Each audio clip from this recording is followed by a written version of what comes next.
Hi எல்லாருக்கும் வணக்கம். எல்லாரும் எப்படி இருக்கீங்க? இன்னைக்கு வந்துட்டு ஒரு ஸ்நாக்ஸ் ரெசிபி தாங்க பார்க்க போறோம். மிக்சர் தாங்க செய்ய போறோம். மிக்சர்லாம் போய் யாருங்க வீட்ல செய்வா அப்படின்னு நினைக்காதீங்க.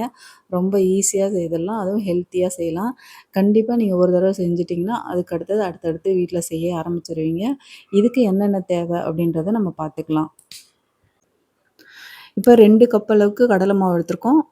1/2 கப் அளவுக்கு அரிசி மாவு எடுத்து வச்சுருக்கோம். வேர்க்கடலை, அவுலு, முந்திரி பருப்பு, அதுக்கு அடுத்தது வந்து பாசிப்பருப்பு வந்து நம்ம ஊற வச்சு வச்சுருக்கோம். 4 மணி நேரம் ஊற வச்சு வச்சுருக்கோம். நல்லா தண்ணிய வடிச்சுட்டு இது மாரி ட்ரை ஆக்கிங்க. ஒரு ஃபில்டர்ல போட்டு வச்சிங்கன்னா, நல்லா கொஞ்சம் ஈரப்பதம் கம்மியாயிடும். அதுக்கப்புறம் பொரிச்சு எடுக்க உங்களுக்கு ஈஸியா இருக்கும். அடுத்தது ஓமம் வந்துட்டு அ நம்ம வந்து தண்ணீல ஊற வச்சு வச்சுருக்கோம். கழுவிட்டு ஊற வச்சு வச்சுருக்கோம். அதையும் வந்து இந்த மாரி கசக்கிட்டு கையால வந்து நல்லா கசக்கி எடுத்துட்டு, அந்த தண்ணிய மட்டும் ஃபில்டர் பண்ணி எடுத்துங்க.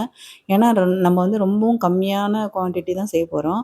அதனால இந்த மெத்தட்ல செய்யலாம். கொஞ்சம் அதிகமா செய்றீங்க அப்படின்னா, நீங்க ஓமத்த நல்லா அரைச்சிட்டு, நல்லா ஜலிச்சுட்டு அதுலேருந்து கொஞ்சமா சேர்த்துங்க. ஏன்னா முழுசா சேர்த்தீங்கன்னா, இடியாப்ப அச்சுல வந்து சிக்கிக்கிட்டு அப்புறம் உங்களுக்கு புழியறது கஷ்டமா இருக்கும். இப்போ ஓம பொடி புழியறதுக்கு நம்ம வந்து மாவு ரெடி பண்ணிடலாம். இதுக்கு வந்துட்டு 1 கப் அளவு கடலை மாவு எடுத்திருக்கோம். 2 டீஸ்பூன் அளவுக்கு அரிசி மாவு எடுத்திருக்கிறோம். இது கூடவே வந்துட்டு கொஞ்சமா பெருங்காயம் சேர்த்துங்க. அதுக்கடுத்து கலருக்காக வேண்டி நம்ம வந்து மஞ்சள் பொடி சேர்க்குறோம். கொஞ்சமா சேர்க்குறோம். அதுக்கு அடுத்தது சால்ட் வந்து நீங்க சால்ட் எதுக்கும் சேர்க்கணும்னு அவசியம் இல்ல. ஆனா ஓம பொடிக்கு மட்டும் கொஞ்சமா சேர்த்தா நல்லாயிருக்கும். மத்ததெல்லாம் நம்ம சால்ட் சேர்க்காமலே செய்துக்கலாம். கடைசியா சேர்த்துக்கலாம் சால்ட்டு. இப்ப வந்துட்டு குக்கிங் சோடா வந்து ஒரு பிஞ்ச் அளவு தான் சேர்த்துருக்கோம். அடுத்தது நம்ம வந்து ஓம தண்ணி வந்து இதில வடிகட்டி வச்சிருக்க ஓம தண்ணிய கொஞ்சம் கொஞ்சமா நம்ம வந்து சேர்த்து பெசஞ்சு எடுத்துக்கலாம். ரொம்ப மாவு வந்து டைட்டா பெசஞ்சிராதீங்க. கொஞ்சம் இலக்கமா இருக்கணும். அப்பதான் வந்து உங்களுக்கு பிழியும்போது கொஞ்சம் ஈஸியா இருக்கும். நல்லா இந்த அளவுக்கு பெசஞ்சு எடுத்துங்க. காரம் வந்து உங்களுக்கு தேவைன்னா இதில சேர்த்துங்க. நம்ம வந்து குழந்தைங்கலாம் இருக்காங்கன்றதுனால நம்ம காரம் சேர்க்கல. உங்களுக்கு தேவைன்னா இதிலே தனி மிளகாத்தூள் கொஞ்சமா சேர்த்துக்கங்க. நல்லா இந்த அளவுக்கு மாவு பெசஞ்சு எடுத்து வச்சுருங்க. அடுத்தது வந்து பூந்திக்கு நம்ம வந்து மாவு ரெடி பண்ணிடலாம்.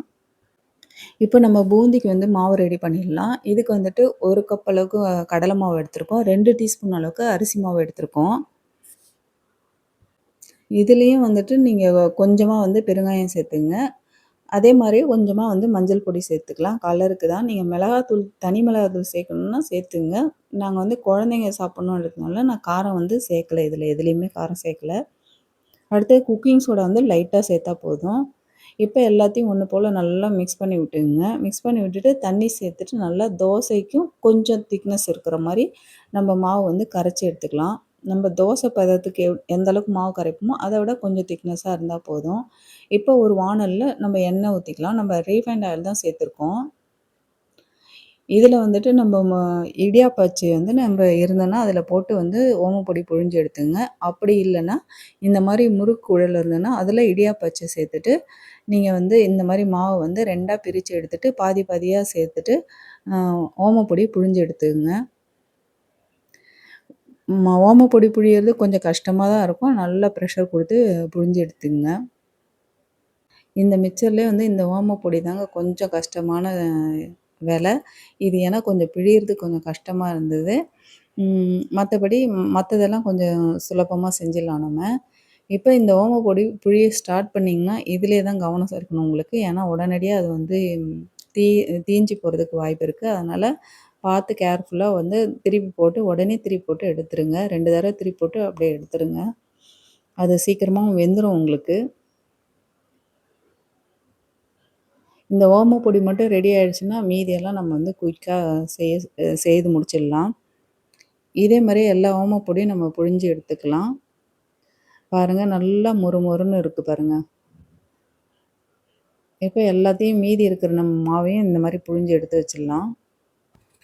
ஃபர்ஸ்ட் டைம் செய்றீங்க அப்படின்னாக்கா, இந்த அளவுல வந்து செய்து பாருங்க. அதுக்கு அடுத்தது வேணும்னா, நீங்க வந்து அளவுகள கொஞ்சம் அதிகமாக்கிக்கங்க. இப்ப வந்து நம்ம எல்லா ஓமப்பொடியும் புழிஞ்சு எடுத்தாச்சு. இத வந்து ஒரு பாத்திரத்துல எடுத்து வச்சிடலாம். இப்ப அடுத்தது வந்து நம்ம பூந்தி செய்யறதுக்கு ஸ்டார்ட் பண்ணிடலாம். ஓமப்பொடி புழிஞ்ச அதே எண்ணெய் தாங்க. இத நல்லா வந்து எண்ணெய வடிகட்டிட்டு, திரும்பவும் வந்து அதே வாணல்ல சேர்த்துட்டு, நல்லா வந்து ஃப்ளேம வந்து ஹைல வச்சிருக்கோம். இப்போதைக்கு ஹைல வச்சுக்கங்க. இப்ப பூந்தி செய்ற கரண்டிய வந்துட்டு நீங்க நல்லா தொடச்சிட்டு, கொஞ்சம் கூட ஈரப்பதம் இல்லாம வச்சுக்கங்க. இப்ப மாவு ஒரே டைம்ல சேர்க்காதீங்க. கொஞ்சம் கொஞ்சமா சேர்த்து இந்த மாரி பூந்தி போட ஸ்டார்ட் பண்ணிடுங்க. பூந்தி பாருங்க நல்லா ஒண்ணோடு ஒண்ணு ஒட்டாம தனித்தனியா மணி மணியா இருக்கு பாருங்க. இப்ப வந்து மீடியம் ஃப்ளேம்ல மாத்திங்க. மாத்திட்டு இந்த மாரி நல்லா வந்து மிக்ஸ் பண்ணி விட்டுட்டே இருங்க. இந்த மாரி நீங்க வந்து மிக்ஸ் பண்ணி விட்டுட்டே இருந்தீங்கனாக்கா, பூந்தி வந்து ஈவனா வெந்து வருங்க. இதே வந்துட்டு நம்ம இப்ப ஸ்வீட் லட்டு செய்ய போறோம் அப்டின்னாக்கா, நீங்க வந்து இந்த அளவுக்கு வேகணும்னு அவசியம் கிடையாது. அது ஓரளவுக்கு முக்கா பதம் வெந்தா போதும். இப்ப நம்ம மிக்ஸ்சர் செய்றோன்றதுனால பூந்தி வந்துட்டு நல்லா மொறு மொறுன்னு இருக்கணும். அதனால தான் வந்துட்டு நம்ம இந்த மாரி வந்து ஈவனா வேகணுன்றதுக்காக இந்த மாரி மிக்ஸ் பண்ணி விட்டுட்டே இருக்கிறோம். இப்போ பூந்தியும் வந்துட்டு நல்லா வெந்து வந்துருச்சுங்க. இத நம்ம வந்து ஒரு பிளேட்ல எடுத்து ஆற வச்சு வச்சுடலாம். இந்த பூந்திய வந்து நீங்க உங்களுக்கு காரம் தேவை அப்டின்னாக்கா, அ இது மாவு வந்து கரைக்கும்போதே கொஞ்சமா வந்து தனி மிளகாய் தூள் சேர்த்துக்கங்க. இப்ப நம்ம குழந்தைங்களுக்கு குடுக்க போறோம்ன்றதுனால நான் வந்து காரம் எதுவும் சேர்க்கல. இப்போ பூந்தி பாருங்க நல்லா வந்து சூப்பரா இருக்கு. அடுத்தது பூந்திய வந்து 2வது நீங்க வந்து பூந்தி செய்ய ஸ்டார்ட் பண்ணும்போது, கரண்டிய நல்லா கழுவிட்டு ஈரப்பதம் இல்லாம தொடச்சிங்க. ஒரு துணிய வச்சு நல்லா தொடச்சிட்டு, அதுக்கப்புறமா இதே மாரியே புழிஞ்சு எடுத்துக்கங்க. பூந்தி பாருங்க நல்லா வந்துருச்சு. இப்போ பூந்தி ரெடி ஆயிடுச்சு. பூந்தியும், ஓமப்பொடியும் ரெடி ஆச்சுன்னா, மிக்சர் வந்து ரெடியான மாரி தாங்க. அடுத்தது வந்து நம்ம முந்திரி பருப்பு பொரிச்சு எடுத்துக்கலாம். இப்போ முந்திரி பருப்பு வந்துட்டு இந்த மாரி வந்து இரும்பு சட்னி வச்சுங்க. அது அந்த வாணல்ல, அதிலேயே வந்து இந்த மாரி பொரிச்சு எடுத்துங்க. ஏன்னா நீங்க வந்து அம் டைரக்ட்டா எண்ணெயில கூட சேர்க்கலாம். அது வந்து ஈவனா இருக்காது. இப்ப பாருங்க, அத நம்ம ஒண்ணு பாதி எடுக்கிறதுக்குள்ள பாதி கருகறதுக்கு வாய்ப்பு இருக்கு. அதனால இந்த மாரி சட்னியில வச்சு நீங்க வறுத்து எடுக்கிறப்ப எல்லாம் ஈவனா வெந்து வரும். நம்ம டக்குன்னு எடுத்துடலாம். இப்ப அடுத்தது வந்து வேர்க்கடலையும் இதே மாரியே நீங்க பொரிச்சு எடுத்துங்க எண்ணெயில. இந்த மாரி கொஞ்சம் எடுத்து, எடுத்து இந்த மாரி மிக்ஸ் பண்ணி விட்டுக்கிட்டே இருங்க. அதனால ஈவனா வெந்திருக்கும். கொஞ்சம் கருகாம எடுத்துடலாம். அதுக்காக தான் இந்த மாரி ஒரு மெத்தட்ல வந்து மொ வேர்க்கடலைய பொரிச்சு எடுக்கிறோம் நம்ம. இப்ப வேர்க்கடலையும் நல்லா பொரிஞ்சு வந்துருச்சு. இப்ப இதையும் வந்துட்டு ஒரு பிளேட்ல சேர்த்து ஆற வச்சு வச்சுடலாம். அடுத்ததா வந்து ஒரு 2, 3 கருவேப்பிலைய சேர்த்துங்க எண்ணெயில. அதையும் நல்லா வந்து பொரிச்சு எடுத்துக்கங்க. நல்லா மொறு மொறுன்னு நல்லா பொரிச்சு எடுத்து வச்சிடலாம். இந்த அளவுக்கு நல்லா பொரிஞ்சு வந்ததுக்கப்புறமா, அதையும் வந்து ஒரு பிளேட்ல எடுத்து ஆற வச்சு வச்சுருங்க. அதுக்கு அடுத்தது நம்ம வந்துட்டு இப்ப பூண்டு வந்து ஒரு 6, 7 பல்லு தட்டி வச்சிருக்கிறோம். இது வந்து உங்களுக்கு ஆப்ஷன் தான். நீங்க வந்து தேவையில்ல அப்டின்னாக்கா ஸ்கிப் பண்ணிடுங்க. சில பேர் வந்து பூண்டு வந்து சேர்க்க மாட்டாங்க, சாப்பிட மாட்டாங்க. இப்ப அவங்க வந்துட்டு பூண்டு வந்து ஸ்கிப் பண்ணிடலாம்.